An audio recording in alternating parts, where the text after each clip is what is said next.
ऋषिभ्यो ब्रह्मविद्या सम्प्रदाय कर्तुभ्यो वंश ऋषिभ्यो महद्भ्यो नमो गुरुभ्यः। मङ्गलं गुरुदेवाय महनीय गुणात्मने सर्वलोकशरण्याय साधुरूपाय मङ्गलम्। हरिः ओम्। ब्रह्मानन्दं परमसुखदं केवलं ज्ञानमूर्तिं द्वन्द्वातीतं गगनसदृशं तत्त्वमस्यादिलक्ष्यम् एकं नित्यं विमलमचलं सर्वदी साक्षिभूतं भावातीतं त्रिगुणरहितं సద్గురుం తం నమామి. నమో గురుదేవ. ఈరోజు మనం భగవద్గీత యందు 6వ అధ్యాయము ఆత్మ సంయమ యోగము. భగవంతుడి గురించినటువంటి విశేషాలను ఎవరైతే ఎక్కువగా అధ్యయనం చేస్తారో వారందరూ కూడా ఏమవుతారు అనంటే భగవంతుడి యొక్క సుగుణాలు ఏవైతే ఉంటాయో వాటిని మనము కూడా ఆచరణ చేత ఏం చేస్తామంటే మనం కూడా అటువంటి లక్షణాలతో మనము కూడా జీవనం సాగించగలిగిన శక్తిని పొందుతామన్నమాట.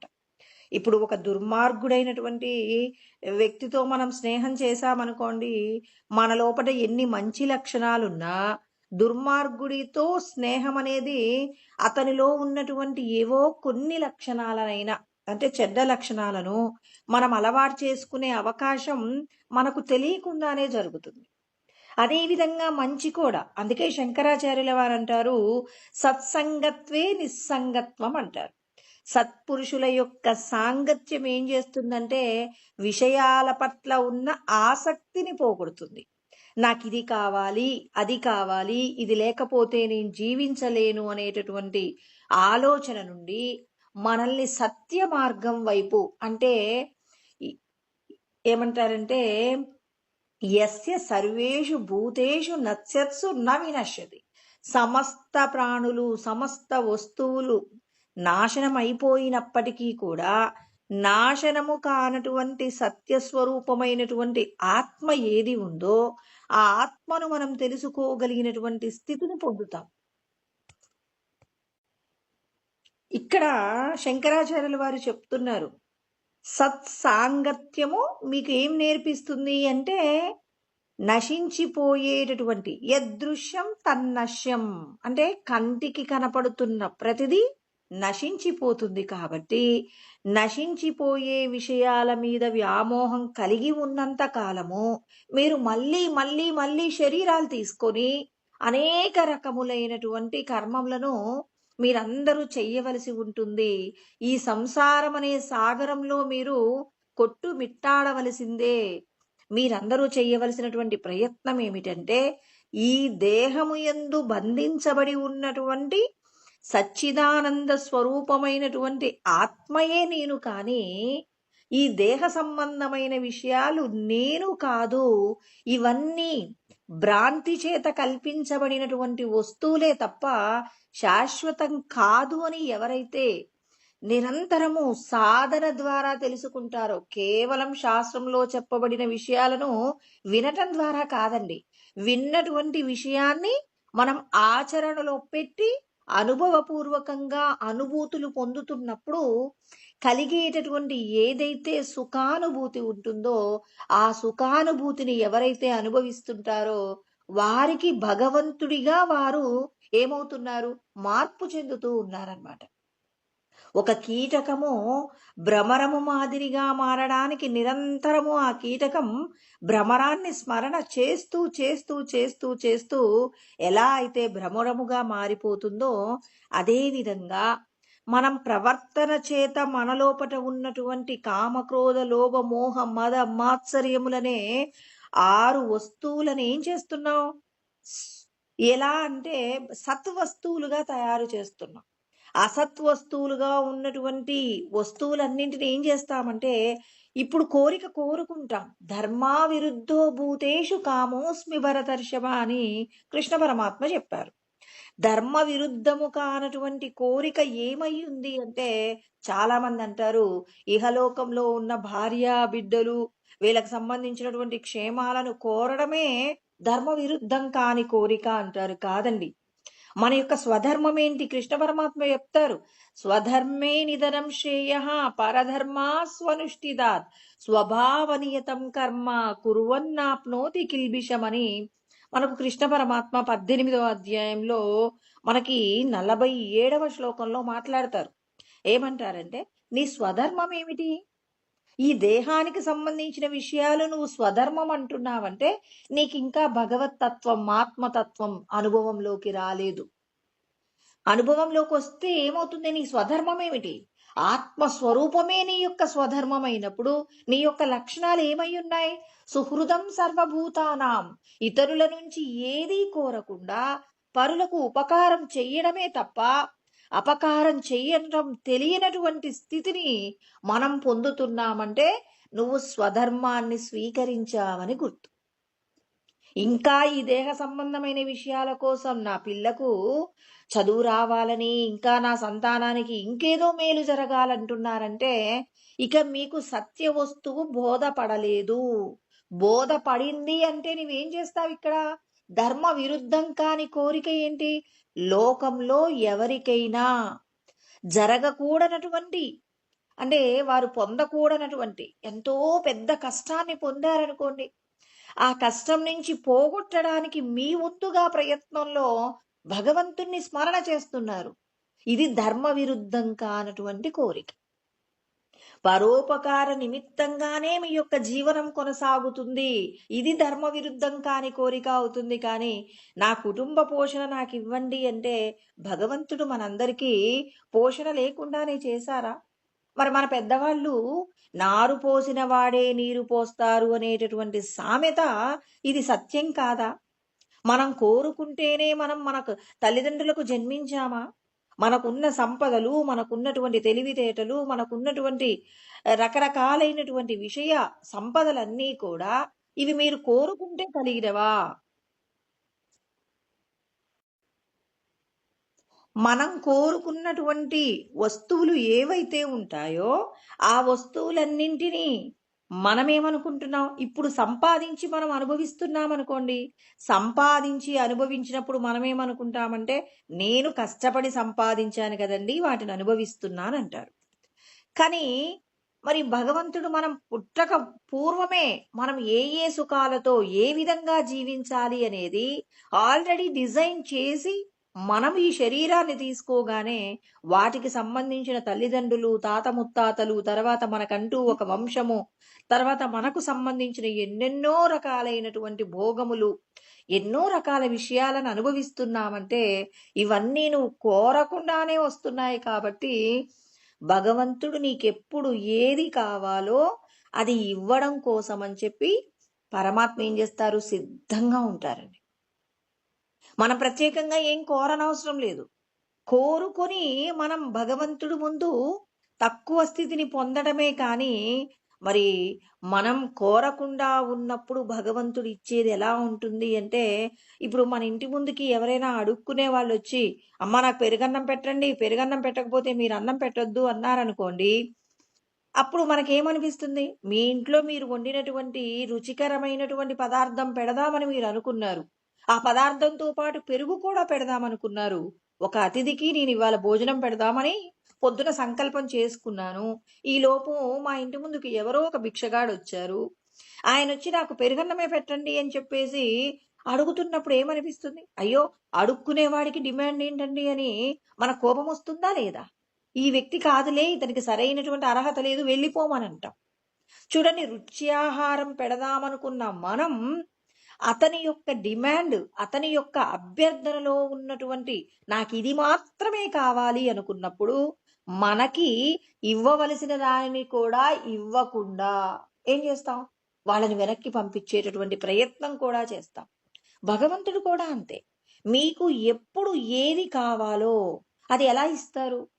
మనం పూర్వజన్మలలో చేసినటువంటి కర్మ, ఈ జన్మ ప్రయత్నము చేత మీరు చేస్తున్నటువంటి సత్కర్మ లేకపోతే దుష్కర్మ, వీటిని బట్టి ఇవాళ మిమ్మల్ని రక్షించాలా రక్షించకూడదా? ఇవాళ ఎవరింట్లోనైనా వాళ్ళ ఇంట్లో ఉన్నటువంటి ఒక పిల్లవాడికి ఒక ప్రమాదం జరగవలసి ఉందండి. ఆ ప్రమాదం జరగవలసి ఉన్నప్పుడు భగవంతుడు ఏం చేస్తాడంటే పరిశీలన చేస్తాడు. ఎలాంటి పరిశీలన చేస్తాడా పరమాత్మ అంటే, పూర్వజన్మలలో వీడి చేసుకున్నటువంటి పుణ్యకర్మ ఉందా లేదా? పుణ్యకర్మ పూర్తయి పాపకర్మ అనుభవంలోకొచ్చింది కాబట్టి ఇవాళ వీడికి జరగకూడనటువంటి ఒక పెద్ద ప్రమాదం జరగబోతుందండి. ఆ పెద్ద ప్రమాదము ఏమవుతుంది అనంటే, ఇక్కడ భగవంతుడు ఈ జన్మ ప్రయత్నాన్ని తల్లిదండ్రుల యొక్క చిట్టా చూస్తారనమాట. వీరు చేసినటువంటి సత్కార్యాలు ఏమైనా ఉన్నాయా? వాళ్ళు ఎప్పుడూ నిరంతరం భగవదారాధన, భగవంతుడు చెప్పినటువంటి సత్కర్మ చేసేటటువంటి వాళ్ళనుకోండి. అప్పుడు ఈశ్వరుడు ఏం చేస్తారంటే, ఆ పిల్లవాడికి జరగబోయే ప్రమాదం జరుగుతుంది కానీ, ఆ ప్రమాదంలో ఆ పిల్లవాడు పెద్దగా కష్టపడవలసిన అవసరం లేని స్థితిలో ఆ పిల్లవాడిని రక్షిస్తాడు. ఒకవేళ తల్లిదండ్రులు చేసినటువంటి పుణ్యము ఏమీ లేదు, అలాంటి సందర్భంలో భగవంతుడు ఏం చేస్తారు? జరగవలసినటువంటి కార్యాన్ని జరిపించేస్తారు. అంటే మీరు కోరితే చేశారా? కోరకుండానే చేశారా? ప్రతి ఒక్కరి జీవితంలో ఇదే జరుగుతుందండి. మనకు నమ్మకం లేక భగవంతుడిని నేను అడిగితేనే ఇస్తాడు, అడగకపోతే ఇవ్వడు అని చెప్పేసి మనం ఏం చేస్తామంటే, భగవంతుణ్ణి ప్రతి క్షణము కూడా ఏం చేస్తాం? భగవంతుడి యొక్క సన్నిధానంలోకి వెళ్ళగానే ఈశ్వరుడి ముందు మన యొక్క ఏమంటారు, కష్టాలకు సంబంధించినటువంటి చిట్టాని మొత్తం కూడా భగవంతుడి ముందు మనం ఏం చేస్తాం? ఏ కరువు పెట్టుకుంటాం. భగవంతుడికి తెలియని కష్టాలా అండి? భగవంతుడు చెప్పారు, ఉపద్రష్టానుమంతాచ భర్త భోక్తాచ మహేశ్వర. నేను సాక్షిగా ఉన్నాను, మీరు అనుభవించే కష్టములకు సుఖములకు నేను భోక్తగా ఉన్నాను అని పరమాత్మ చెప్తారు. పురుష ప్రకృతిస్థో హి బున్కే ప్రకృతి జాన్ గుణాన్ అంటాడు. ప్రకృతి వలన పుట్టినటువంటి ఈ గుణాలు ఏవైతే ఉన్నాయో ఆ గుణాల చేత మీరు చేసేటటువంటి కర్మముల యొక్క ఫలితములన్నింటినీ కూడా భోక్తగా నేనే ఉన్నాను, నేనే భుజిస్తున్నాను, నేనే అన్నింటికీ ద్రష్టగా ఉన్నానని భగవంతుడు చెప్తున్నప్పుడు ఇక భగవంతుడికి నా కష్టం తెలియదు అనడానికి ఎక్కడ అవకాశం ఉంది? శాస్త్రముల యొక్క లోతు తెలియనందువలన మనం ఏం చేస్తామంటే భగవంతుణ్ణి ప్రశ్నించేటటువంటి ప్రయత్నం, భగవంతుణ్ణి కోరికలు కోరుకునేటటువంటి ప్రయత్నమే చేస్తూ ఉంటాం. అంటే ఇది మనకు శాస్త్రము పట్ల అవగాహన లేకపోవడం వలన భగవంతుడి దగ్గరికి వెళ్ళి ఏం చెప్పాలో, ఎలా ఉండాలో మనకు సరైనటువంటి ప్రవర్తన యందు లోపం వలన భగవంతుడి గుడికి వెళ్తే రకరకాలైనటువంటి ప్రశ్నలను మనం ఏం చేస్తుంటాం?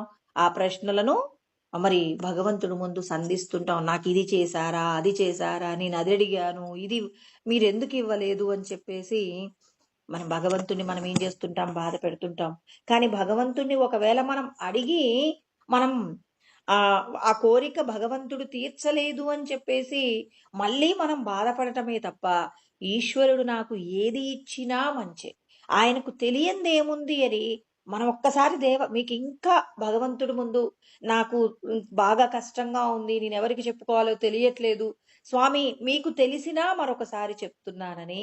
ఇక్కడ చూడండి, మీరు అనే మాటలో అన్నీ తెలుసు స్వామి మీకు, అయినా ఈ మనిషిగా నేను ఈ దేహ సంబంధమైన బాధలు భరించలేకపోతున్నాను, ఒకసారి మీ ముందు చెప్పుకొని బాధపడుతున్నానని మీరేమీ చింతించకండి స్వామి, ఒక్కసారి నా దుఃఖాన్ని మీ ముందు చెప్తానని చెప్పడంలో ఎలా ఉంది అంటే, మీకు అన్నీ తెలుసు స్వామి, అయినా నా బాధ ఎవరికి చెప్పుకోవాలో తెలియక మీ ముందు నా మనసును విప్పుతున్నానని చెప్పేటటువంటి దానిలో భగవంతుడి ముందు మన అభ్యర్థనలో భగవంతుడు ఏం చేస్తారు? పరమ ప్రీతి పొందుతారు. నీకన్నీ తెలుసు, అయినా మరొక్కసారి చెప్పడంలో, నాకు మనుషులకు చెప్పడం కంటే మీకు చెప్పడంలోనే నేను శాంతిని పొందుతాను, ఉపశమనం పొందుతానని భగవంతుడి ముందు మనం చేసేటటువంటి ఏదైతే విన్నపం ఉంటుందో, అభ్యర్థన ఉంటుందో, అది భగవంతుని ఏం చేస్తుంది అని అంటే, నువ్వు అనుభవించబోయేటటువంటి ఏదైతే దుఃఖం ఉందో ఆ దుఃఖాన్ని త్వరగా తీర్చేటటువంటి ప్రయత్నం. నీకన్నీ తెలుసు. ఇప్పుడు మీ నాన్నగారి దగ్గరికి వెళ్ళి, నాన్నగారు నాకు ఇది ఇవ్వండి నాన్నగారు అని డిమాండ్ చేయడం కంటే, నాన్నగారు నాకు మన ఇంటి పరిస్థితులన్నీ కూడా తెలుసు. అయినప్పటికీ కూడా ఇది నాకు అత్యవసరమండి. మీకు ఇబ్బంది కలగకపోతే నాకు ఇది కావాలండి అని మీ తండ్రి గారి దగ్గర మీరడిగారు. అంటే మీ ఇబ్బందులన్నీ నేను గమనిస్తూనే ఉన్నాను.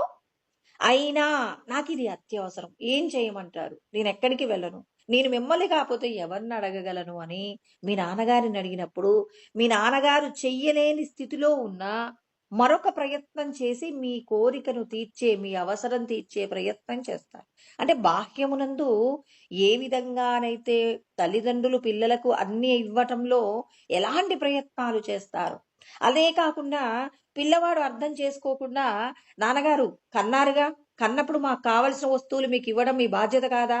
ఈ మాత్రం కూడా చేయలేని వాళ్ళు ఎవరు కనమన్నారు? అని కొంతమంది తల్లిదండ్రుల్ని ప్రశ్నిస్తారు. ఇలా అన్నప్పుడు ఆ తండ్రి ఒకవేళ చెయ్యగలిగిన స్థితిలో ఉన్న వీడికి ఎన్ని చేస్తే మాత్రం ఏం లాభమని ఆ తండ్రి నిజంగానే ఇవ్వగలిగిన స్థితిలో ఉన్న ఇవ్వడు. ఒకవేళ మీరు అతడికి మీరు వినయపూర్వకంగా మీరు చెప్పేటటువంటి ఆ మాటలో ఉన్నటువంటి ఆ వినమ్రత, సౌమ్యతలో ఆ తండ్రికి తాను చెయ్యలేకపోయినా మీ సమస్యను, మీకున్న అవసరాన్ని తీర్చడంలో తన వంతుగా ప్రయత్నం మరొక్కసారి చేస్తాడు. అంటే భగవంతుడి దగ్గర కూడా ఇలాగే ఉండాలనమాట. మీకన్నీ తెలుసు. తెలుసు అనడానికి పరమాత్మ చెప్తున్నారు గదా! నేను సాక్షిగా ఉన్నాను అని భగవద్గీతలో అనేక మార్లు తెలియజేశారు. మీకు జరుగుతున్న ప్రతిదీ నాకు తెలుసు. మీరు ఇవాళ సాయంత్రం మీరెక్కడికి వెళ్ళబోతున్నారు, ఏం తినబోతున్నారు, ఎలా ఉంటారు, ఇవన్నీ నాకు తెలుసు. నాకు తెలుసు అని చెప్పేసి త్రికాలాలలో జరిగేది నాకు తెలుసు. వేదాహం సమతీతాని వర్తమానాని చార్జున అని కృష్ణ పరమాత్మ 7వ అధ్యాయం 26వ శ్లోకంలో అంటారు. నాకు భూత భవిష్యత్ వర్తమానాలన్నీ నాకు తెలుసు. తాన్యహం వేద సర్వాణి నత్వం వేత్త పరంతప. నీకే తెలియదు అర్జున.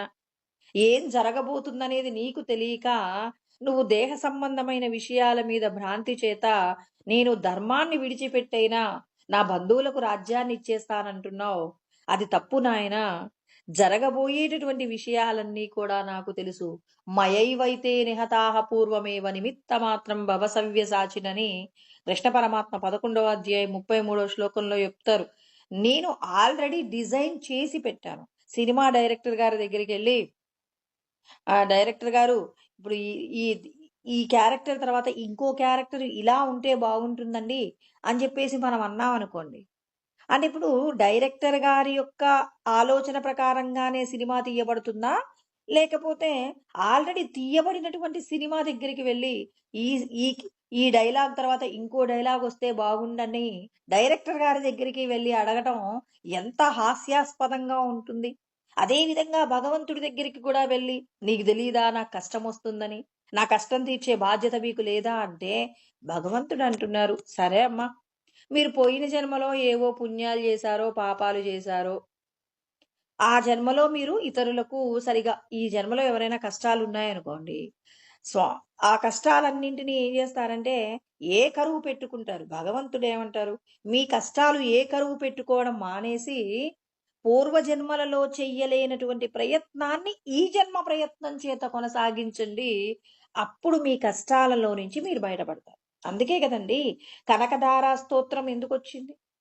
ఒక బ్రాహ్మణ, ఒక చాలా దరిద్రంలో ఉన్నటువంటి ఒక బ్రాహ్మణ స్త్రీ ఇచ్చినటువంటి ఎండి ఉసిరిక శంకరాచార్యుల వారు ఏం చేశారు? అమ్మవారికి స్తోత్రం చేసి, అమ్మా మీరు కనకధార కురిపించండి అంటే, ఆ లక్ష్మీదేవి కనక ఉసిరికలు కురిపించిందండి. బంగారు ఉసిరికలు కురిపించింది.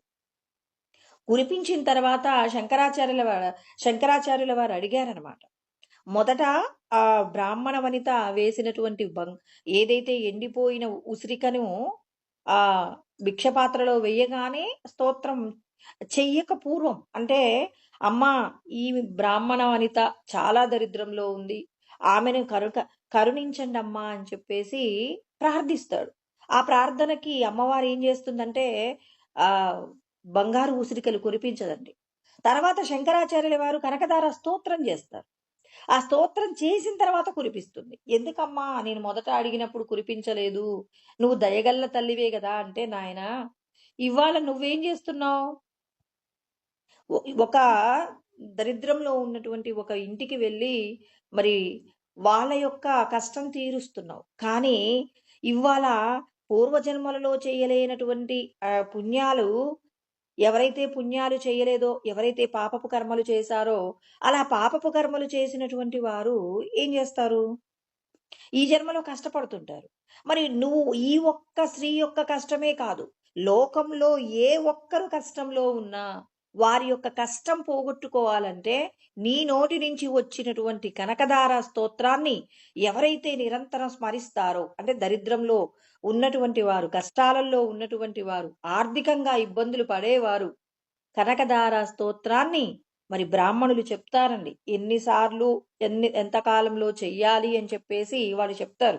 ఆ అంటే మీ కష్టము, మీరు చేసినటువంటి మీ ఇంట్లో ఉన్నటువంటి దారిద్ర్యము, ఆ దారిద్ర్యానికి మీకు కావలసినటువంటి పరిష్కారానికి సంబంధించి ఆయా బ్రాహ్మణులు వేదములలో చెప్పబడినటువంటి విషయాల ఆధారంగా ఎన్నెన్ని సార్లు స్మరణ చేస్తే మీ కష్టాలు పోతాయో అవన్నీ కూడా మరి వాళ్ళందరూ అంటే లోకంలో ఉన్న జనులందరూ పొందాలంటే నువ్వు స్తోత్రం చేస్తేనే, ఆ స్తోత్రాన్ని లోకం పఠిస్తేనే వాళ్ళ యొక్క కష్టాలు పోతాయి. ఈ ఒక్క స్త్రీ యొక్క కష్టాలే కాదు.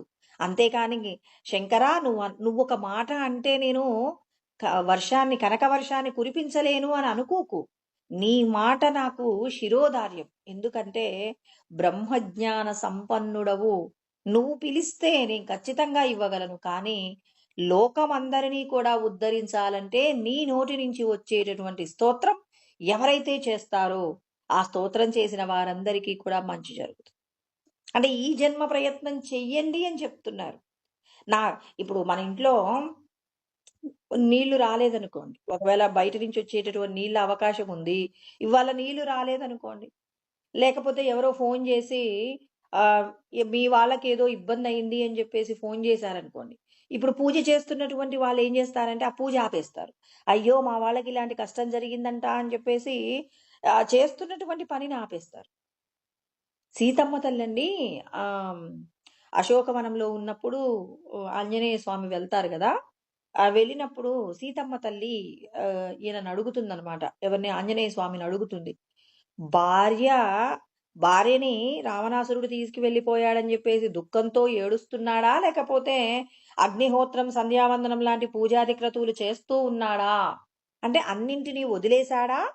లేకపోతే అంటే దుఃఖంతో భార్య లేదు అనేటటువంటి దుఃఖంతోనే విలిపిస్తున్నాడా? లేకపోతే భగవత్ సంబంధమైన క్రతువులు చేస్తూ ఉన్నాడా నా రాముడు అని చెప్పేసి సీతమ్మ తల్లి అడుగుతుందట. అంటే భగవత్ కార్యాన్ని ఎవరైతే విడిచిపెడతారో వాళ్ళు వాళ్ళకున్న సమస్యను పోగొట్టుకోవడంలో వెనకబడతారు. మనం ఏం చేస్తామంటే ఓ కష్టం రాగానే భగవంతుడి పూజలు ఆపేస్తాం, భగవంతుడి నామాన్ని ఆపేస్తాం. కాదండి, శ్రీరామచంద్రుడు తన భార్యను తీసుకువెళ్ళిపోతే ఎంత దుఃఖం అంటే సీతమ్మ లేకపోతే నేను లేను, తాను నాకు ప్రాణం అనేటటువంటి ఆ శ్రీరామచంద్రుడు దేహ సంబంధమైనటువంటి బాధ కలిగినప్పటికీ కూడా దైవ సంబంధమైనటువంటి కార్యాన్ని విడిచిపెట్టలేదు. ఇంకా చెప్పుకోవాలి అనంటే సైంధవుడిని అభిమన్యుడు చనిపోతాడండి పద్మవ్యూహంలో. చనిపోయినప్పుడు అప్పుడు అర్జునుడు పక్కకు ఉంటాడు కదా, ఆయన వేరే వైపు మళ్ళిస్తారు కదా, మళ్ళించినప్పుడు అర్జునుడు శపథం చేస్తాడు, రేపు సాయంత్రం సూర్యాస్తమయం అయ్యేటప్పటికి నేనేం చేస్తానంటే సైంధవుణ్ణి చంపేస్తాను. ఒకవేళ సైంధవుణ్ణి గనక నేను చంపకపోతే నా ప్రాణత్యాగం చేసేసుకుంటాను అంటాడు. అలా అంటాడు, ఆవేశంలో ఉంటాడు. కొడుకుని అందరూ కలిసి అన్యాయంగా చంపేశారని చెప్పేసి ఎంతో దుఃఖాన్ని పొందుతాడు అర్జునుడు. అలా పొంది ఇంకా ఆ శపథం చేస్తాడు. హాయిగా వెళ్ళిపోయి తన స్వగృహంలో అంటే వాళ్ళకి ఏర్పాటు చేయబడినటువంటి ఆ గుడారాలలో హాయిగా తను పడుకుంటాడు. ఇప్పుడు కృష్ణ పరమాత్మ వచ్చాడు. ఎందుకంటే రేపొద్దుడికి సైంధవుని రేపు ఉదయం నుంచి సాయంత్రం మధ్య కాలంలో ఏం కావాలి? సైంధవుని చంపేయాలి అర్జునుడు. చంపకపోతే ఇప్పుడు ఎవరు ప్రాణత్యాగం చేస్తారన్నారు? అర్జునుడు ప్రాణత్యాగం చేస్తారు. మరి కృష్ణ పరమాత్మ భగవద్గీతలో అర్జునుడు గురించి ఒక మాట చెప్పారు, భక్తోసి మీ సఖా చేతి రహస్యం హేతదుత్తమం. నువ్వు నా భక్తుడవి, నా సఖుడవి అన్నారు. మరి తన సఖుడిని తాను కాపాడుకోవాలా వద్దా? రేపు సైంధవుణ్ణి చంపలేకపోతే అర్జునుడు చనిపోతాడు. అర్జునుడిని కాపాడాల్సిన బాధ్యత కృష్ణ పరమాత్మ మీద ఉంది. ఇప్పుడు కృష్ణ పరమాత్మ అర్జునుడి దగ్గరికి వచ్చి రాత్రి 11, 12 అయినటువంటి సందర్భంలో వచ్చి అర్జునుడు ప్రతిరోజు కూడా యుద్ధం పూర్తయిపోయిన తర్వాత శివుడికి అభిషేకం చేస్తాడండి. ప్రతిరోజు కూడా యుద్ధం అయిపోగానే శివుడికి అభిషేకం చేసిన తర్వాతనే తాను పడుకుంటాడు. కానీ కొడుకు చనిపోయాడనేటటువంటి దుఃఖము, ఆ దుఃఖము సైంధవుణ్ణి చంపాలనేటటువంటి ఆక్రోశము రెండు కలబోస్తే భగవత్ సంబంధమైనటువంటి దైవారాధన మర్చిపోయాడు. ఇలా మరచిపోయినటువంటి సందర్భంలో కృష్ణ పరమాత్మ వచ్చి ఆయన్ని పూజ చేయి నాయన, రోజు చేయవలసిందని ఆ రోజున కృష్ణ పరమాత్మయే కూర్చుంటే అప్పుడు ఇక అర్జునుడు వచ్చి ఆయనకి పాదాలకు అభిషేకం చేస్తున్నప్పుడు శివలింగ స్వరూపంగా ఆయన ఇక్కడ అభిషేకం చేస్తుంటే శివుడి మీద అర్చన జరుగుతుంది. అంటే శివుడికి కేశవుడికి మధ్య ఆ భేదం లేదు అని చెప్పడానికి, అభేదాన్ని చూపించడానికి కృష్ణుడు పూజ చేయించుకుంటాడు. ఎందుకు చేయించుకున్నాడు? రేపటి కార్యము నువ్వు అనుకున్నది జరగాలి, దిగ్విజయంగా జరగాలి అంటే ఖచ్చితంగా ఈ రోజు నువ్వు చెయ్యవలసిన దైవ సంబంధమైన ఆరాధన నువ్వు చెయ్యాల్సిందే, నువ్వు విడిచిపెట్టకూడదు అని చేయించి మన అందరికీ కష్టం వచ్చినప్పుడు భగవత్ సంబంధమైనటువంటి ఈ క్రతువు ఎవరైతే మర్చిపోతారో వాళ్ళ ఆ కష్టంని ఖచ్చితంగా తీర్చుకోలేరు అనే విషయాన్ని మనందరికీ మరొక్కసారి గుర్తు చేస్తారు. మనం రామాయణం నాకు తెలుసు, మహాభారతం నాకు తెలుసు అంటే ఒక కష్టం వస్తే నువ్వు ఒక చాలా మంది మాట్లాడుతుంటారు, నేను చేయనండి పూజ, ఎందుకంటే రోజు చేస్తూనే ఉన్నాను కదా, నేనంత పూజ చేస్తుంటే నా ఇంట్లో ఈరోజు ఇంత ప్రమాదం జరుగుతుందా? ఆయన ఏం చేస్తున్నాడు? ఆయనకు నన్ను రక్షించాల్సిన బాధ్యత లేదా అని చెప్పి మనం ఏం చేస్తామంటే నింద చేసే ప్రయత్నం చేస్తాం. కానీ నువ్వు చేసిన కర్మలో ఉన్న దోషం ఏంటో భగవంతుడికి తెలుసు. నువ్వు ఏ పాపం చేస్తే నీకు ఇవ్వాలి ఈ కష్టం వచ్చిందో ఈశ్వరుడికి తెలుసు. నువ్వు ఇన్ని తిడుతున్నా, బాధలో తిడుతున్నావనే ఆయన ఊరకుంటాడే తప్ప ఆయన ఏమాత్రము కూడా నీ కష్టాన్ని పెంచరు. ఇప్పుడు నీ కష్టం పోగొట్టుకోవాలంటే నువ్వు ప్రయత్నం చెయ్యాలి, నేనెందుకు చేస్తానంటాడు భగవంతుడు. ఎందుకంటే నేను ఒక నియతి పెట్టాను, నా నియతి ప్రకారంగానే నేను నడుస్తాను తప్ప ఎవరి కోసం నా నియతిని తప్పను అంటారు. సాక్షాత్తు కృష్ణ పరమాత్మ ఎంతో మంది రాక్షసుల్ని చంపగలిగినటువంటి ఆయన తన తల్లిదండ్రుల్ని పుట్టగానే జైల్లో నుంచి విడిపించుకోలేడా? ఎందుకు విడిపించుకోలేదు? కర్మానుసారంగా ఎవరి ప్రారంధాన్ని వాళ్ళు అనుభవించవలసి ఉంటుంది కాబట్టి వాళ్ళ యొక్క ప్రారంధం వాళ్ళు అనుభవించేలాగా చేశారు. వాళ్ళ ప్రారంధ కర్మలో ఉన్నటువంటి దోషం పూర్తయిన తర్వాతనే వీళ్ళని రక్షించాడు. కంసుడి యొక్క పుణ్యము తాను చేసేటటువంటి పాపపు కర్మల చేత పోగొట్టుకున్న తర్వాతనే కంసుడి యొక్క సంహరణ జరిగింది తప్ప మరి వేరొకసారి జరగలేదని. ఇవన్నీ ఎందుకు అంటే ఈ జన్మ ప్రయత్నము మీరు చెయ్యండి నిరంతరం. దైవానికి పూజించడమే కాదండి, పూజ అంటే ఏంటి? ఇక్కడ ఎప్పుడు పరాపూజ చేస్తూ ఉంటారా, అపరాపూజ చేస్తూ ఉంటారా? అపరాపూజ అంటే కేవలం దేవుడికి సంబంధించి పూజాది ద్రవ్యాదులతో చేసేది అపరాపూజ. పరాపూజ చెయ్యండి అంటారు. మీకు కష్టం వచ్చింది, హాస్పిటల్లో ఉన్నారు, ఎవరో వచ్చి అయ్యా ఒక్క 10 రూపాయలు ఇవ్వండి టీ తాగుతానంటే మా కష్టాలు కాక మేము వస్తున్నాం వెళ్ళు అని చెప్పేసి మనం చిరాకు పడతాం.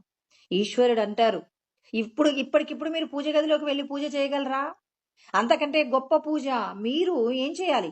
ఒక్క 10 రూపాయలు మీరు అవతలి వ్యక్తి యొక్క కష్టాన్ని అంటే వాళ్ళ యొక్క కోరికను తీర్చే ప్రయత్నంగా మీరు గనక ఇంత కష్టంలో కూడా అయ్యో అతడు ఆకలితో ఉన్నాడని చెప్పి మీరు చేసినటువంటి సహాయం, మీరు హాస్పిటల్లో ఎవరి కోసమైతే వేదన పడుతున్నారో వారి యొక్క వేదనను పోగొట్టడానికి ఇక్కడ అంతటి స్థితిలో కూడా మీరు దుఃఖపడుతున్నప్పుడు కూడా మీరు చేసిన సహాయం ఆ లోపటున్న వ్యక్తిని కాపాడుతుంది. కాబట్టి ఈ జన్మ ప్రయత్నం చాలా గొప్పది. అలాంటి గొప్పతనం ఎలా వస్తుందంటే సత్పురుషుల యొక్క సాంగత్యము మనల్ని ఏం చేస్తుంది? నశించిపోయేటటువంటి విషయాల పట్ల ఉన్నటువంటి వ్యామోహాన్ని తగ్గించి మనందరినీ కూడా భగవంత్ సంబంధమైనటువంటి స్వరూపంగా మారటానికి మన యొక్క ఆచరణే మనల్ని భగవంతుడి దగ్గరికి తీసుకువెళ్తుంది కానీ వేరొకటి కాదు. అంటే కృష్ణ పరమాత్మ ఏం చెప్తున్నారు? మీరు ధ్యానమునందు భగవంతుణ్ణి అనుభూతిలోకి తెచ్చుకోవాలి అంటే మీరేం చేయాలి? ఇక్కడ కృష్ణ పరమాత్మ ఒక మాట చెప్పారు. మీ మనసు ప్రశాంతంగా ఉన్నప్పుడు మాత్రమే భగవంతుణ్ణి మీరు పొందగలరు గాని, మనస్సులో అలజడి ఉన్నప్పుడు, ఇప్పుడు దేహ సంబంధమైన కష్టాలున్నాయండి. ఇంట్లో చాలా ఇబ్బందులున్నాయి. ఇప్పుడు ధ్యానంలో కూర్చొని మీరు భగవంతుడితో రమించగలుగుతారా? మీరు కళ్ళు మూసుకుంటే మీకేం గుర్తొస్తుంది? మీ ఇంట్లో ఉన్న ఆర్థిక ఇబ్బందులో, లేకపోతే ఇంకా హాస్పిటల్‌లో మీ వాళ్ళయిన వాళ్ళున్నారు. వాళ్ళ గురించిన ఆలోచన పోతుందా? భగవంతుడి దగ్గరికి మీ ఆలోచనని తీసుకొని వెళ్ళగలుగుతారా? ఏది సత్యమో, ఏది అసత్యమో మీకు ముందు తెలియాలి. సత్యమేంటి? మీరెవరు? మీ యొక్క స్వభావం ఏంటి అంటే మీరు సచ్చిదానంద స్వరూపమైన ఆత్మయే మీరు.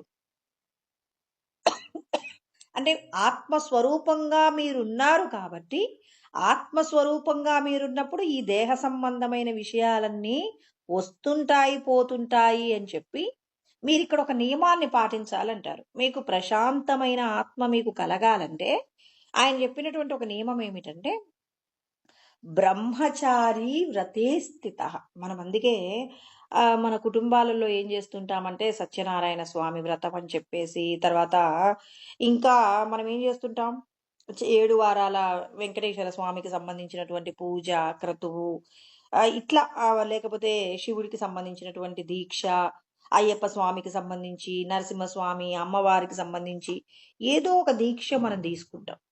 ఆ దీక్షా కాలంలో మనం ఏం చేస్తామంటే ఒక 40 రోజుల పాటు, లేకపోతే 21 రోజుల పాటు, 3 నెలలు, కొంతమంది ఇంకా 5 నెలలు, సంవత్సరము, ఇలా వాళ్ళ యొక్క అంటే వాళ్ళు ఎంత కాలమైతే చెయ్యగలరు, నేను ఈ దీక్షను ఇన్ని రోజులు చెయ్యగలను అని చెప్పి వాళ్ళేం జేస్తారు, ఆ దీక్ష చేపడుతున్నప్పుడు ఎన్నో రకాలైనటువంటి నియమాలను వీళ్ళు పాటిస్తారు.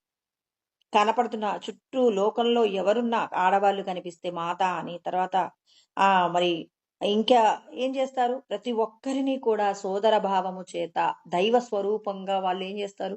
వాళ్ళ మాటలలో కానీ, వాళ్ళ మనసులో కానీ, వాళ్ళ యొక్క చేతలలో కానీ, భగవత్ సంబంధమైనటువంటి విధంగా తప్ప అన్యమైనటువంటి విధంగా అవతలి వ్యక్తి గురించి మాట్లాడరు. వాళ్ళు మనసులో అనుకోరు.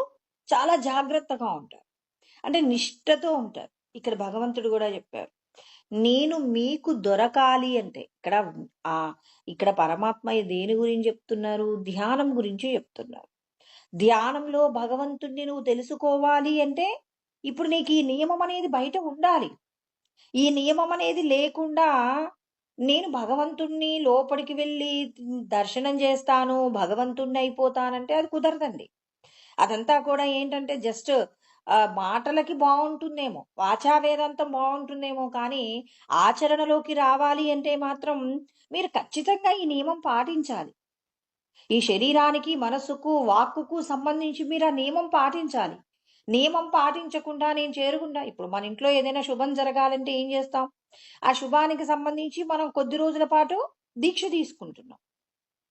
ఈ జీవుడికి శుభం జరగాలని కోరుకుంటున్నాం. ఆత్మ ఉపదేశము, ఆత్మానందం పొందడం కోసం సద్గురువు దగ్గర ఆత్మ ఉపదేశం పొందామంటే, ఇక నేను మరణించేంత వరకు అంటే ఈ శరీరము పడిపోయేంత వరకు కూడా గురువుగారు మీరు ఏ నియమాన్ని చెప్పారో, ఆ నియమాన్ని నేను ఖచ్చితంగా పాటిస్తాను. ఎటువంటి నియమం గురించి చెప్పారు? బ్రహ్మచారి వ్రతే స్థితః అన్నారు. బ్రహ్మచారి అంటే బ్రహ్మమునందు చరించాలనేటటువంటి కోరికతో మనం ఏం చేసాం? సద్గురువు దగ్గరికి వెళ్ళాం. అందుకే అందరూ ఎక్కడికైనా వెళ్తే ఒప్పుకుంటారు కుటుంబంలో కానీ, సద్గురువు, సత్ అంటే ఆత్మానుభూతిని పొందినటువంటి గురువు అని మరొకసారి చెప్తున్నాను.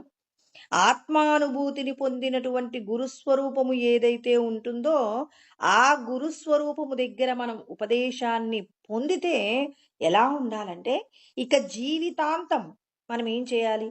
నియమాలు పాటించాలి. నియమాలు పాటించకుండానే నేను ఆత్మానందం పొందగలను, మా గురువుగారు ఇస్తారన్నారంటే అది అబద్ధం. ఎందుకు అబద్ధం అంటే, శాస్త్రం ప్రమాణంతే కార్య అకార్య వ్యవస్థితో అంటారు. శాస్త్రమే కదండి ప్రామాణికం. కృష్ణ పరమాత్మ 16వ అధ్యాయం 24వ శ్లోకంలో చెప్పారు. శాస్త్రము ప్రామాణికమైనప్పుడు ఆ ప్రామాణికమైన సత్యాన్ని నువ్వు అంగీకరించి ఆచరిస్తే కదా. మా గురువుగారు చెప్పారు నాకు ఇచ్చేస్తారండి అంటే, శాస్త్రం అంగీకరిస్తుందా లేదా? ఏదో ఒక గుడ్డివాడు ఆమ్, దారి చూపిస్తానని ఇంకో నలుగురు గుడ్డివాళ్ళని తీసుకొని రోడ్డు మీద వెళ్తున్నాడండి. ఇప్పుడు ఆ గుడ్డివాడి యొక్క ప్రయాణం ఎలా ఉంటుందండి? ఖచ్చితంగా రోడ్డు దాటించగలడనేటటువంటి ఆ ఆ మాట మీరు కరెక్ట్ గా చెప్పగలరా?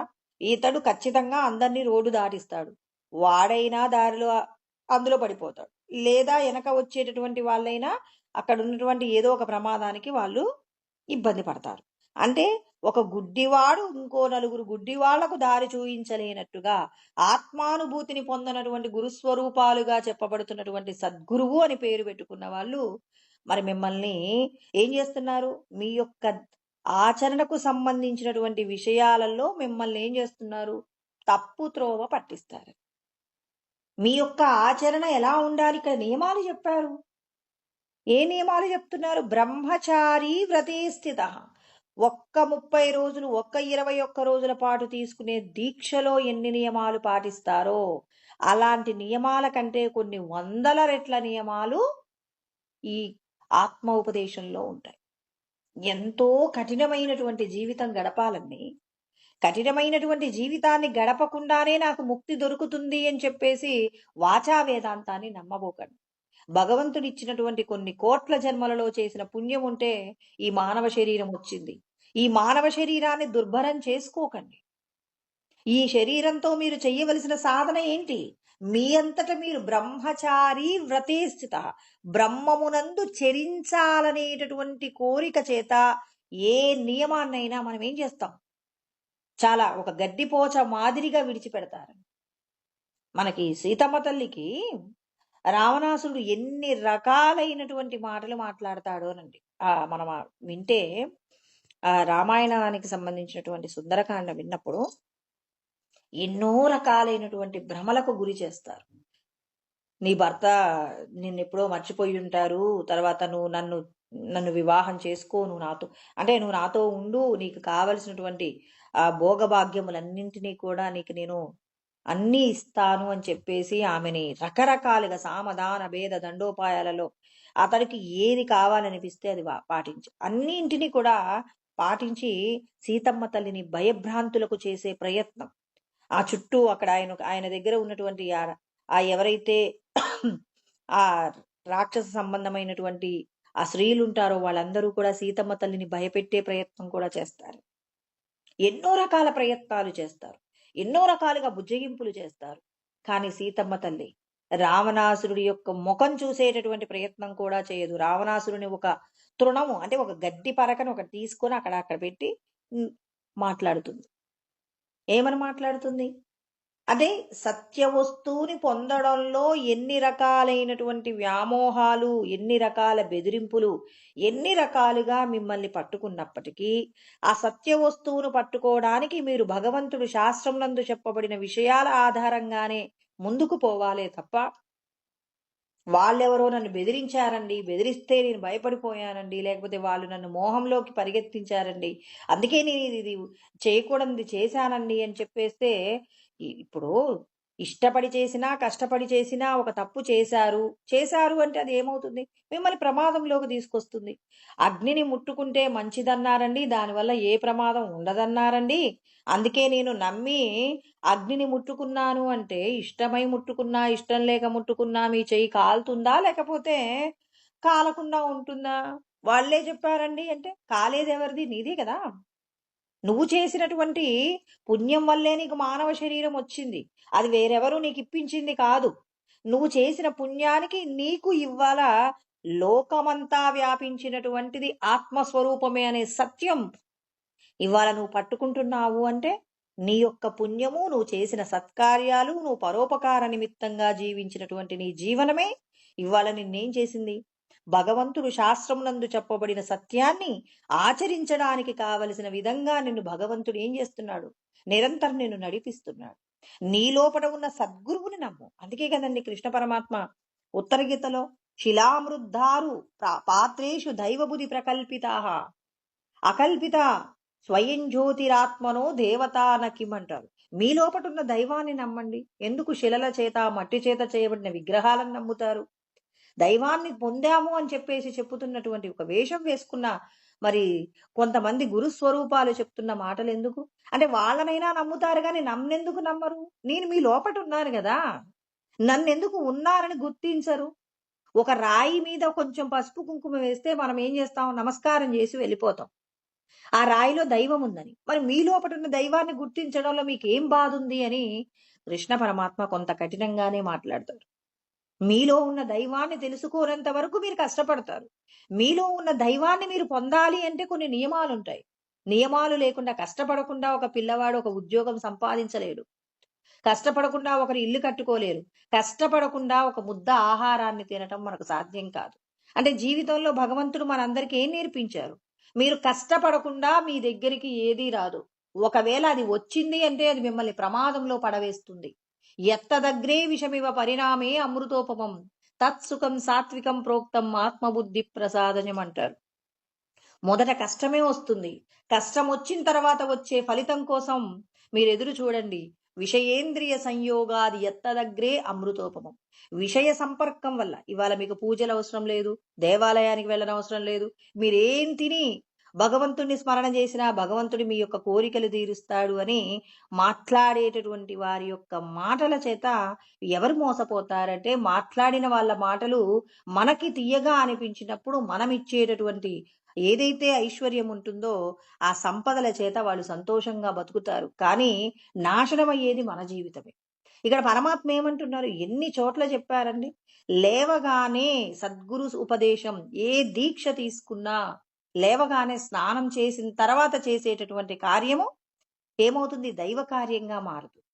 స్నానం అవసరం లేదు, మీరు స్నానం చేయకుండా కూడా భగవంతుడి నామం స్మరణ చెయ్యవచ్చు, అసలు స్నానానికి దీనికి సంబంధం లేదు అని చెప్పేసి చెప్పేటటువంటి అశౌచముతో కూడినటువంటి వ్రతాలు మిమ్మల్ని నీచమైన యోనులలోకి పడవేస్తాయి. ఇది 16వ అధ్యాయంలో మనం చెప్పుకుంటామండి. 16వ అధ్యాయంలో కృష్ణ పరమాత్మ చెప్తారు, మోహాద్ గృహీత్వా అసద్గ్రాహాన్ ప్రవర్తంతే అశుచి వ్రత. చెప్పేటటువంటి సిద్ధాంతం గొప్పదే చెప్పొచ్చు, కానీ దాని యొక్క ఆచరణలో గనక మనం సులభంగా అంటే కష్టపడకుండా వచ్చే ఫలితాలంటే మనకు చాలా ఇష్టం అండి.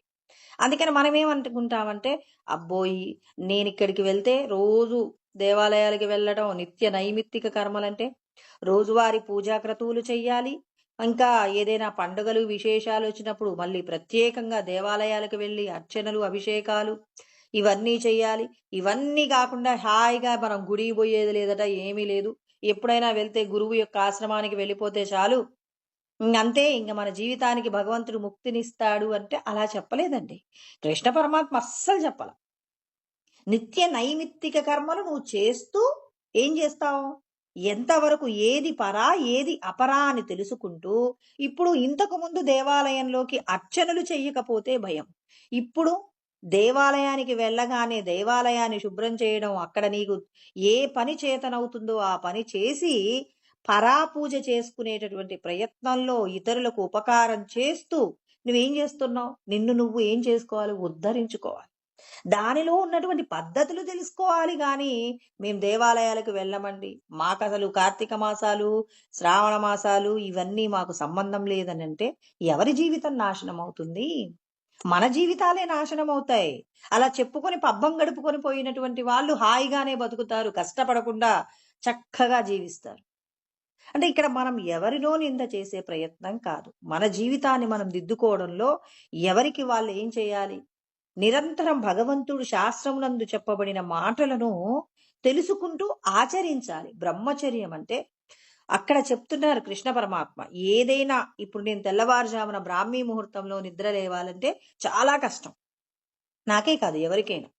ఎందుకు అంటే సుఖవంతమైనటువంటి నిద్ర మనల్ని మాయలో భగవంతుణ్ణి తెలుసుకోవడానికి ఏం చేస్తాడు? కలిపురుషుడు ఎప్పుడు అడ్డుపడుతుంటాడు. ఆ అడ్డుపడడం కోసం ఆయన ఏం చేస్తాడు? తెల్లవారుజామున నిద్రపోతుంటే అంతటి సుఖం ఇక మనకు వేరొకటి ఉండదండి. మనం ఎప్పుడు నిద్రపోయిన దానికంటే తెల్లవారుజామున నిద్రపోతుంటే వచ్చేటటువంటి ఆనందం అపరిమితమైనటువంటి ఆనందం. మరి ఆ ఆనందంలో నుంచి మనం బయటికి రావాలి అంటే నీకంటూ ఒక ప్రత్యేకంగా నీ లక్ష్యం ఏంటో నీకు తెలియాలి. నేను ఈ దేహములో బంధింపబడి ఉన్నాననేటటువంటి నియమం నీకు తెలిసినప్పుడు నీ లక్ష్యం ఏంటి?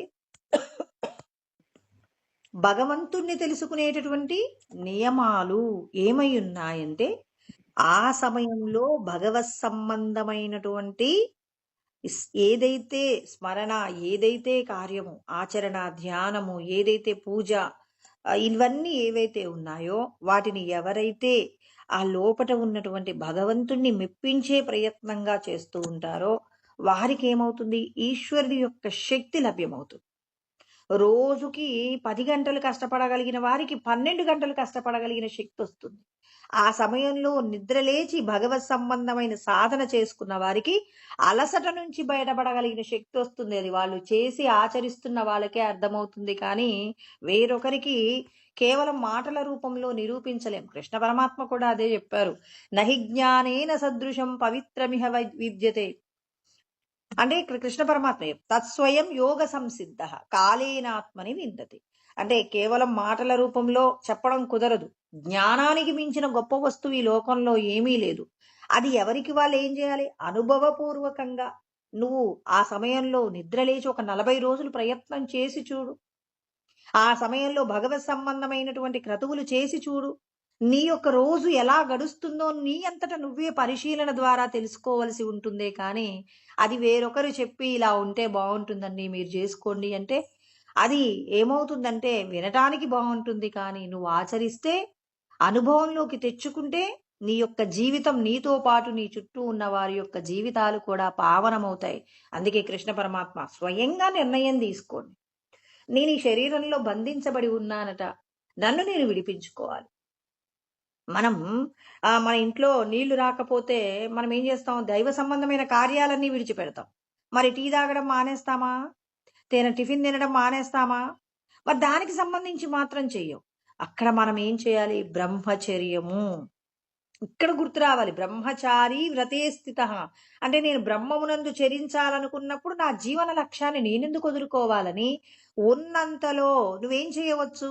ఆ ఈశ్వరారాధన ఎలా చెయ్యగలవో నువ్వేం చేయాలి అంటే ఇక్కడ నువ్వు దేహ సంబంధమైన విషయాలలో అయితే అన్ని పూర్తి చేస్తావు. ఏం పూర్తి చేస్తావు? తినటం, తాగడం, ఇవన్నీ పూర్తి చేస్తావు. కానీ నిన్ను నువ్వు ఉద్ధరించుకోగలిగినటువంటి దైవ సంబంధమైనటువంటి క్రతువు ఏదైతే ఉందో ఆ క్రతువుని మనం ఏం చేయాలి? విడిచిపెట్టకుండా అవసరమైతే దేహ సంబంధమైన విషయాలన్నా త్యాగం చెయ్యాలి. కానీ మరి భగవంతుణ్ణి చేరుకునేటటువంటి భగవంతుడు చెప్పిన నియమాలను పాటించడంలో మాత్రం ఎవరైతే నిరంతరం భగవంతుడు చెప్పిన విధంగా భగవంతుడికి చేరువుగా ఎవరైతే ఉంటారో వారు లోపట ఉన్న భగవంతుణ్ణి ఏం చేయగలరు అంటే అనుభూతిలోకి తెచ్చుకోగలరు. అందుకే పరమాత్మ చెప్తున్నారు ప్రశాంతాత్మ. అంటే ప్రశాంతమైనటువంటి మనస్సుతోనే నువ్వేం చేయగలవు అంటే ఈశ్వరుడి యొక్క ఆరాధన చేయగలవు. ఈశ్వరుని లోపటున్న ఆయనకు పూజ చేయడానికి వెళ్తున్నామండి. ఏదో ధ్యానం అంటే నేను కళ్ళు మూసుకుంటే భగవంతుడు వస్తాడు, నన్ను బట్టేసుకుంటాడంటే ఏం రాడు, అలా రాడు. ఇప్పుడు మనం ఎవరినైనా మన ఇంటికి పిలవాలి అంటే వాళ్ళని ఏం చేస్తాం? సాదరంగా వాళ్ళకు నచ్చిన మాటలను మాట్లాడుతూ వాళ్ళని మెప్పించేటటువంటి ప్రయత్నంగా వాళ్ళని ఆహ్వానిస్తాం. లోపడున్న భగవంతుణ్ణి కూడా మనం ఏం చేయాలి? ఆహ్వానించాలి. ఎలా ఆహ్వానిస్తావు? స్వామి ఇన్ని రోజులు నాకు తెలియక ఈ దేహమే నేననుకొని దేహ సంబంధమైన విషయాలతోనే జీవించాను స్వామి. ఇప్పటి నుంచి నాకు అర్థమైపోయింది నేను లోపటున్నటువంటి ఈశ్వరారాధనే చెయ్యాలి, మీరు చెప్పిన విధంగానే కార్యాలన్నీ చెయ్యాలి. కానీ నేను ఇన్ని రోజులు వ్యామోహంలో ఉన్నాను, ఇప్పటికైనా నన్ను మీ ఆరాధన చేయించనివ్వండి, నాకు ఆ అవకాశాన్ని ఇవ్వండి ఆ లోపటికి ప్రయాణం చేయడంలో భగవంతుడి మీద పూర్ణమైనటువంటి మనస్సు ఉండాలి. పూర్ణంగా భగవంతుడు తప్ప అనన్యచేతా సతతం యోమాం స్మరతి నిత్యశ అంటాడు. పంపకము లేనటువంటి భక్తి అంటే కళ్ళు మూసుకొని లోపడున్నటువంటి భగవంతుణ్ణి స్మరణ చేస్తున్నప్పుడు దేహ సంబంధమైనటువంటి విషయాలోచన నాకు అది లేదు, ఇది లేదు, ఇది ఉంది, ఇవన్నీ కాదు. ఈశ్వరుడు తప్ప అన్యమైన విషయాలన్నీ కూడా విడిచిపెట్టి భగవంతుణ్ణి మనం ఏం చేయగలగాలి? ఆరాధించగలగాలి. అలా ఆరాధించాలంటే బాహ్యమునందు నువ్వు బ్రహ్మచర్య వ్రతాన్ని పాటిస్తూ భగవంతుడు చెప్పినటువంటి నీతి నియమాలతో కూడినటువంటి విధంగా నిరంతరం భగవత్ చెప్పినటువంటి అంటే భగవత్ సంబంధమైన క్రతువులను చేస్తూ ఆ క్రతువులతో నువ్వేం చేస్తావు? ఎవరిలోనైనా భగవంతుణ్ణే చూస్తావు. ఒక దుర్మార్గుడు ఎదురుగా వస్తున్నాడు, అతనిలో ఉన్న భగవంతుణ్ణి చూడు. దుర్మార్గుడని తెలిసినప్పుడు అతనితో జాగ్రత్తగా మాట్లాడు. ఒక వ్యక్తి మీకు ఎదురుగా వస్తున్నాడు, అతని ప్రవర్తన సరిగా ఉండదు, అవతలి వాళ్ళని ఇబ్బంది పెట్టే ప్రయత్నం చేస్తారు. అప్పుడు అతనితో మాట్లాడే మాటలలో అతనికి కోపం రాకుండా ఏ మాట మాట్లాడితే అతనికి కోపం వస్తుందో అది అతనికి అవసరమైన నువ్వు జాగ్రత్తగా మాట్లాడు. ఎందుకు అంటే దుష్టుడు అని తెలిసింది. కానీ ఆ వ్యక్తి అన్ని మాటలు మాట్లాడడానికి మూలమైనటువంటి భగవంతుణ్ణి నువ్వు స్మరణ చెయ్యి. ఆ లోపటున్న భగవంతుణ్ణి గమనిస్తుండు. అలా నువ్వేం చేస్తావు? నీ జాగ్రత్తలో నువ్వు ఉంటూ అవతలి వారిని బాధ పెట్టకుండా మనమేం చేస్తాం? అమ్మ వచ్చాడమ్మా అవకాశం అని చెప్పేసి ఆ వ్యక్తిని మనం ఏం చేస్తామంటే మనకు నచ్చిన విధంగా అతడు బాధపడేలాగా చాలా మాటలు మాట్లాడేస్తాం. లేకపోతే అతను మిమ్మల్ని సహాయం అడిగాడు అనుకోండి, ఆ సహాయం చెయ్యకుండా అతడు ఇబ్బంది పడేలాగా చేస్తాం. ఎందుకు? మన ఇంటి ముందుకు వచ్చాడు కదా, వాడికి అవకాశం వచ్చి అంటే వాడికి అవసరం వచ్చి మన దగ్గరకు వచ్చాడు కాబట్టి ఇప్పుడు మనం ఏం చేస్తామంటే మన పంతాన్ని మనం తీర్చుకునే ప్రయత్నం చేస్తాం. కానీ ఇలా మీరు చేయడం వల్ల ఏం జరుగుతుంది? అది అతను ఏం చేస్తాడు? ఇంకా మీ మీద కక్ష పెంచుకుంటాడు, మిమ్మల్ని ఇబ్బంది పెట్టే ప్రయత్నం చేస్తాడు. లోపడున్న భగవంతుణ్ణి చూశారు, అప్పుడు మీరేం చేస్తారు? అతడు దుర్మార్గుడైనా అతనితో ఒకవేళ మీరు చెయ్యగలిగిన సహాయం ఏదైనా ఉంటే చెయ్యటం, లేదు చేసి ఇతనితో దగ్గరగా ఉండడం కంటే ఇతనితో దూరంగా ఉండడమే కరెక్ట్ అనుకున్నప్పుడు మంచి మాటల చేత అవతలి వారి నుంచి మనం దూరంగా వెళ్ళిపోవడం, లేకపోతే అతన్ని మన నుంచి పంపించడం చెయ్యాలే కానీ అతనికి మనం శత్రుస్వరూపంగా మనం భావన చేసి చూసినప్పుడు లోపటున్న భగవంతుడు ఏం చేస్తాడు? అప్పుడు నీకేం చేస్తాడు? మరీ నీకు ఇంకొక పెద్ద శిక్ష పడేలాగా మరి భగవంతుడు ఆ వ్యక్తికి పర్మిషన్ ఇస్తాడు. అంటే లోపటున్న భగవంతుడిని చూసినప్పుడు ఇక్కడ ఇతని యొక్క గుణాన్ని బట్టి ఇతడు చెడ్డవాడు అని తెలిసినప్పుడు ఏం చెయ్యాలి? లోపటున్న భగవంతుడిని చూస్తూ మనం వారి పట్ల జాగ్రత్తగా ఉండాలి. అందుకే కృష్ణ పరమాత్మ ముందే చెప్తారు, ఎవరు మంచి వాళ్ళో ఎవరు చెడ్డవాళ్ళో తెలుసుకోండి, ఇబ్బంది ఏం లేదు. కానీ ఎవరి యొక్క పతనం కోసం మీరు ప్రయత్నం చేయొద్దు. ఎవరికి సమయం వచ్చినప్పుడు వారి యొక్క ఏమంటారు, వాళ్ళు అనుభవించవలసిన కర్మను వాళ్ళు అనుభవిస్తారు. మీరు ఆ కర్మని మీరేదో నేనే అతన్ని బాధ పెట్టాలి అని చెప్పేసి మీరు చేసే ప్రయత్నం వల్ల మీ యొక్క జన్మ లక్ష్యమునకు అతడేమవుతాడంటే అడ్డుపడతాడు. ఇప్పుడు మీరు దారిలో వెళ్తున్నారండి, ఒక చెట్టుకున్నటువంటి ముళ్ళులన్నీ పడుతూ ఉంటాయి ఎప్పుడు. మీకు వీలైతే ఆ ముళ్ళులన్నీ కొద్దిగా ఒక 2 నిమిషాలు మీరు వెళ్తున్నటువంటి ఆ బండి మించి దిగి వాటిని కొంచెం పక్కకు నెట్టి వెళ్ళిపోండి. అలా కాకుండా మీరేం చేశారు? ఆ చెట్టు మీద ఉన్న కోపంతో ఒకరోజు ఏదో ఒక గొడ్డలు తెచ్చుకొని ఆ కొమ్మను అరికేశారు. ఇప్పుడు ఆ కొమ్మని మీరు బయటికి తీయగలరా? చిన్న చిన్న ముళ్ళులైతే తీసి వెళ్ళిపోగలరు. కానీ ఆ చెట్టు మీద ఉన్న కోపంతో ఆ చెట్టు కొమ్మనే కట్ చేశారనుకోండి, ఇప్పుడు ఆ చెట్టు కొమ్మని తీయడానికి ఎంత సమయం పడుతుంది? ఎంతమంది మీ వెనకాలండి తిడతారు? ఇప్పుడు నీకేం అవసరం ఆ చెట్టు కొమ్మని నరకడం వల్ల? మాకెన్ని పనులు ఆగిపోతున్నాయని. పైగా ఇప్పుడు దానిని దాటి మీరు వెళ్ళలేరు, వెనకాల ఉన్నటువంటి వ్యక్తులతో పడేటటువంటి మాటలు ఆపలేరు. అంటే ఏమంటారు? ఒక ముళ్ళ వస్త్రం మీద అంటే ఒక ఏమంటారు, ముళ్ళకు సంబంధించినటువంటి చెట్టు మీద మీదేదైనా ఒక వస్త్రం పడింది అనుకోండి, జాగ్రత్తగా తీసుకోవాలే తప్ప దాన్ని గట్టిగా లాగామనుకోండి చిరిగిపోదు. చిరగకుండా కొన్ని ముళ్ళులు పట్టుకున్నా వాటిని జాగ్రత్తగా విడిపించుకునే ప్రయత్నం. ఒకడు దుర్మార్గుడు మీ దగ్గర బంధువు రాకుండా మీరు ఫంక్షన్ చేయలేరు, కానీ అతని నుంచి రక్షించుకునేటటువంటి ప్రయత్నాలు మీరు చేసుకోవాలి. అతడి పతనానికి అతన్ని తప్పుగా మీరు ప్రవర్తించి మీ ప్రవర్తన చేత అతన్ని ఇబ్బంది పెట్టి మరొక పెద్ద సమస్య తెచ్చుకోకుండా ఉండడానికి భగవంతుడు జాగ్రత్తలు చెప్తున్నాడు. తర్వాత లోపడున్న భగవంతుణ్ణి చూస్తూ ఎవరికి అపకారం చెయ్యాలనేటటువంటి కోరిక లేకుండా మీరుండే ప్రయత్నం. అందుకే ప్రశాంతాత్మ, మీరెవ్వరిని బాధ పెట్టే ప్రయత్నం చెయ్యట్లేదు. అప్పుడు మాత్రమే మీ మనస్సు ప్రశాంతంగా విగత బి ఒక వ్యక్తి దుర్మార్గుడు, అమ్మో ఇతడు వస్తున్నాడు మమ్మల్ని ఏం చేస్తాడు అంటే లోపటున్న భగవంతుణ్ణి చూస్తున్నప్పుడు అతని వల్ల ప్రమాదం జరుగుతుంది, అతని గుణాల చేత అతడు ప్రమాదం చెయ్యవచ్చేమో, కానీ లోపటున్న భగవంతుణ్ణి మీరు ఆరాధిస్తున్నారు. స్వామి ఈ వ్యక్తి మమ్మల్ని బాధ పెట్టడం కోసం వస్తుంటాడు, మీరే రక్షించాలని మీరు ఆ లోపటున్న భగవంతుని ప్రేయర్ చేస్తున్నారు మీ మనసులో. ఇప్పుడు ఆ వ్యక్తి మిమ్మల్ని బాధ పెట్టాలంటే ఎవరి అనుమతి కావాలి? లోపటున్న భగవంతుడి అనుమతి కావాలి. నిజంగా అతను మిమ్మల్ని ఇబ్బంది పెట్టాలనే వస్తాడు, కానీ అప్పుడే ఎవరో అతనికి ఇష్టమైన వాళ్ళు ఫోన్ చేస్తారు, వాడు అక్కడి నుంచి వెళ్ళిపోవచ్చు. మరి ఇదంతా ఎవరు చేశారు? లోపట ఉన్న ఈశ్వరుడే చేశారు అన్నప్పుడు సినిమాలో చూసైతే అమ్మయ్యా వాళ్ళు కాపాడబడ్డారంటాం. మరి మన జీవితంలో భగవంతుడే డైరెక్టర్‌గా ఉండి ఏం చేస్తున్నాడు? మిమ్మల్ని రక్షణ చేస్తారు. లోపటున్న ఆయన్ని చూడడం నేర్చుకోండి. విగతభి నాకు ఎవరి వల్ల ప్రమాదం రాదు. ఈశ్వరుడు ఒకవేళ నాకేదైనా ప్రమాదం ఇవ్వాలని సంకల్పం చేస్తే అది ఖచ్చితంగా జరిగి తీరుతుందని ఎవరైతే లోపట ఉన్న భగవంతుణ్ణి అనుక్షణం గ్రహించగలిగిన స్థితిని, శక్తిని సంపాదించుకుంటారో వాళ్ళ యొక్క ధ్యానం కుదురుతుంది. ప్రశాంతాత్మ మనస్సు యందు దేనికి సంబంధించిన అలజడి ఉండకూడదు.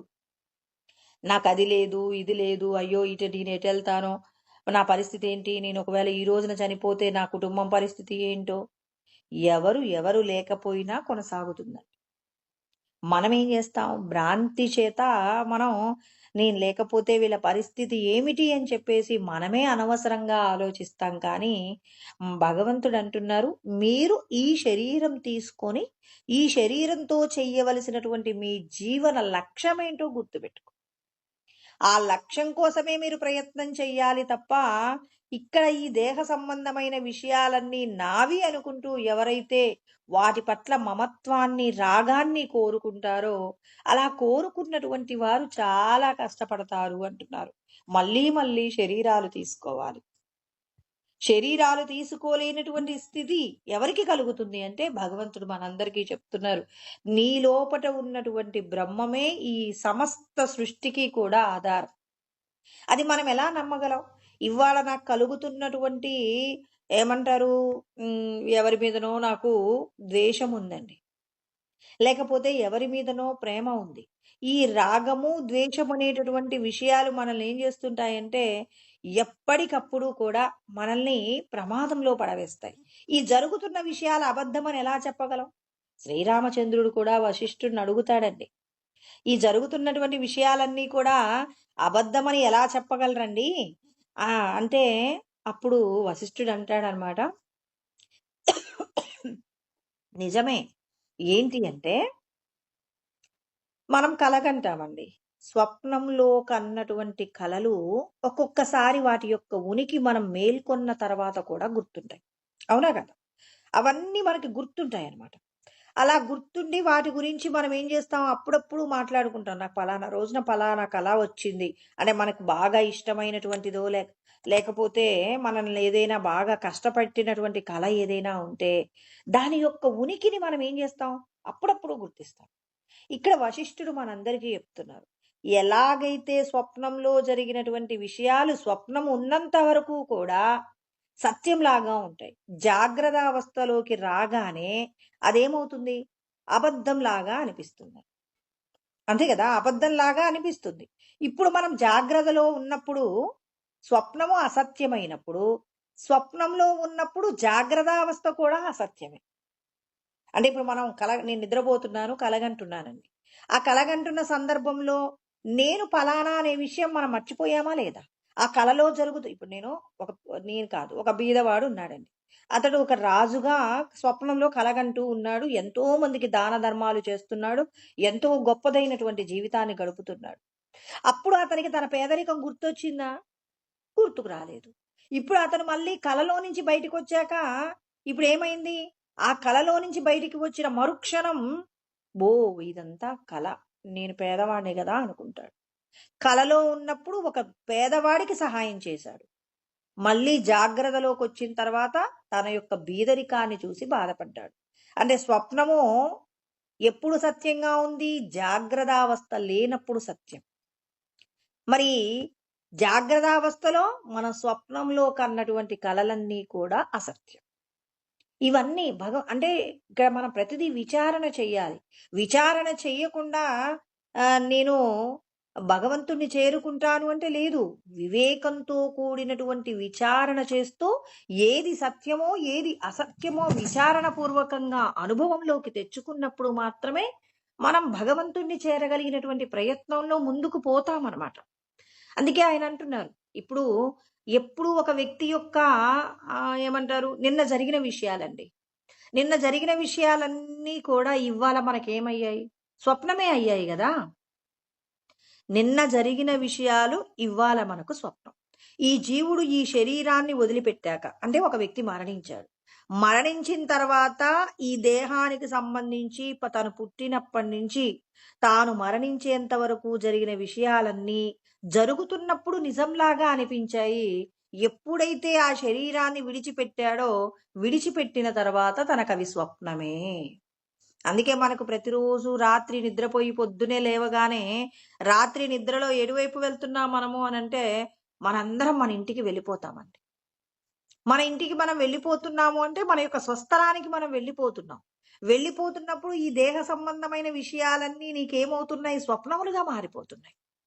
అదేవిధంగా ఈ జీవుడు, అందుకే నిద్రనేమంటారు? మరణం అంటారు. ప్రతిరోజు కూడా మరణాన్నే పొందుతున్నాం.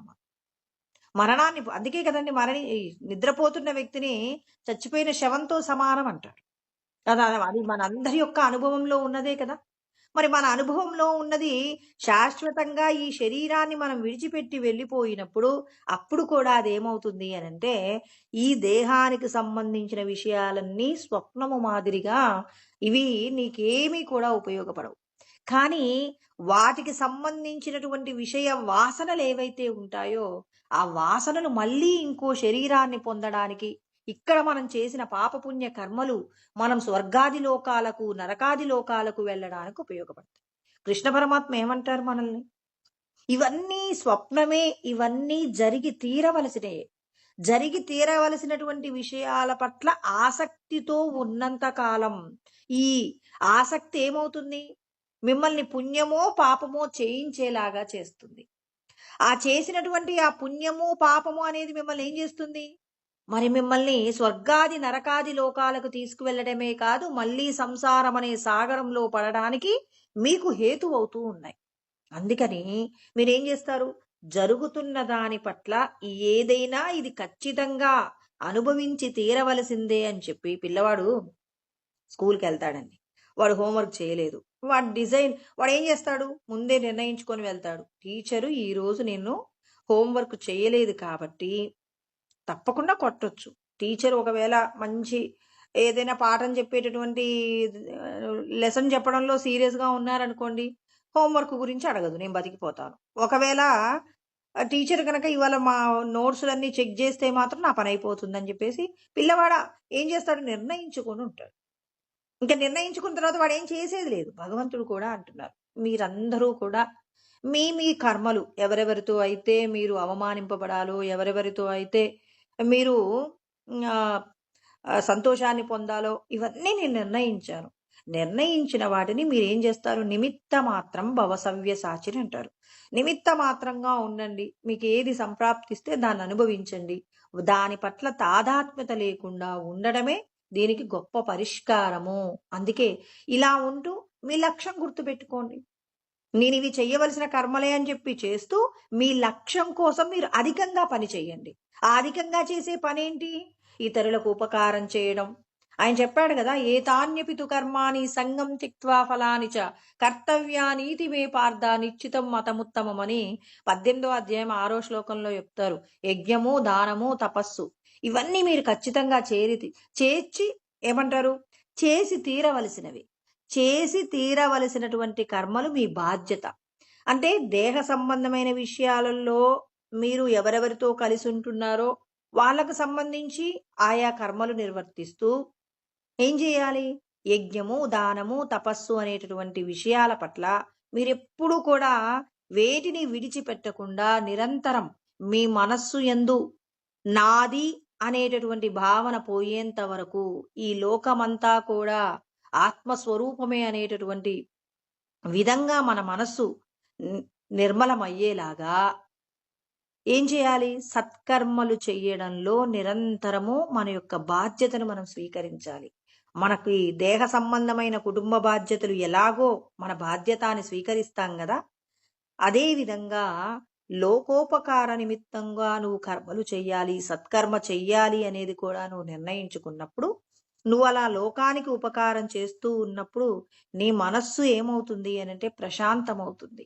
ఎవరి వలనైనా నాకు ప్రమాదం జరగాలంటే ఈశ్వరుడి యొక్క ఆజ్ఞ లేనిదే చీమ కూడా కుట్టదు కాబట్టి నాకే ప్రమాదం రాదని ఎవరైతే ప్రశాంతాత్మ విగతభి బ్రహ్మచారి వ్రతే స్థిత బ్రహ్మమునందు చరించడం కోసం పరోపకార నిమిత్తంగా కర్మలు చేస్తూ ఉన్నప్పుడు మనస్సంయమ్య మచ్చిత్తో యుక్త ఆసీత మత్పరః అంటే ఇక్కడ పరమాత్మ చెప్తున్నారు, మీ యొక్క మనస్సును ఏం చేస్తారు? దేహ సంబంధమైన విషయాలను అనుభవించడంలో నిగ్రహించి మీరు మనస్సంయమ్య మచ్చిత్తో నాయందు మీ యొక్క చిత్తమును ఉంచి మీరు నిరంతరము కూడా సమాధి నిష్టలో నన్ను ధ్యానిస్తూ ఉండండి అని చెప్పేసి, అంటే ఆయననే స్మరిస్తూ ఉన్నప్పుడు మాత్రమే మీరు లోపట ఉన్నటువంటి ఆ ఈశ్వరుడికి చేసేటటువంటి అర్చన మీరు ఈశ్వర స్వరూపంగా కీటకము భ్రమరము మాదిరిగా ఎలా అయితే మారిపోయిందో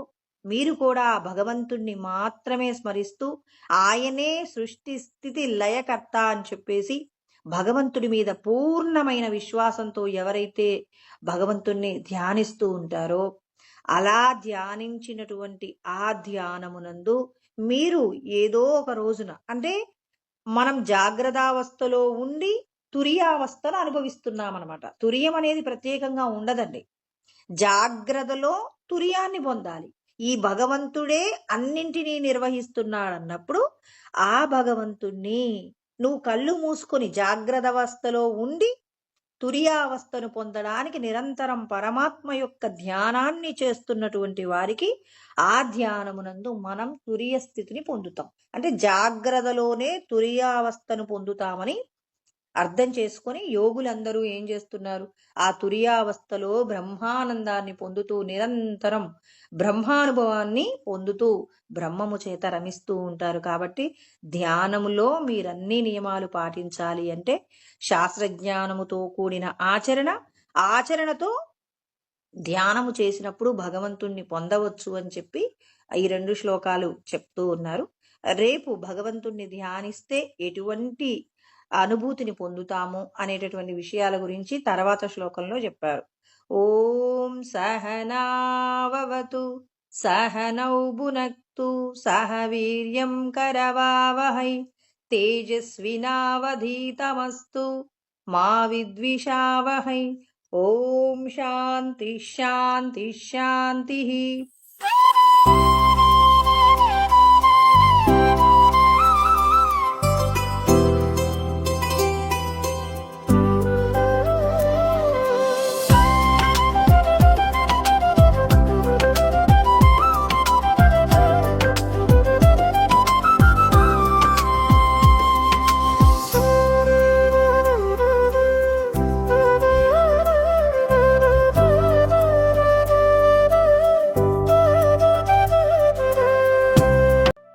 ఇలాంటి మరిన్ని ఆధ్యాత్మిక ప్రవచనాల కోసం మా ఛానల్ని సబ్స్క్రైబ్ చేసుకోండి.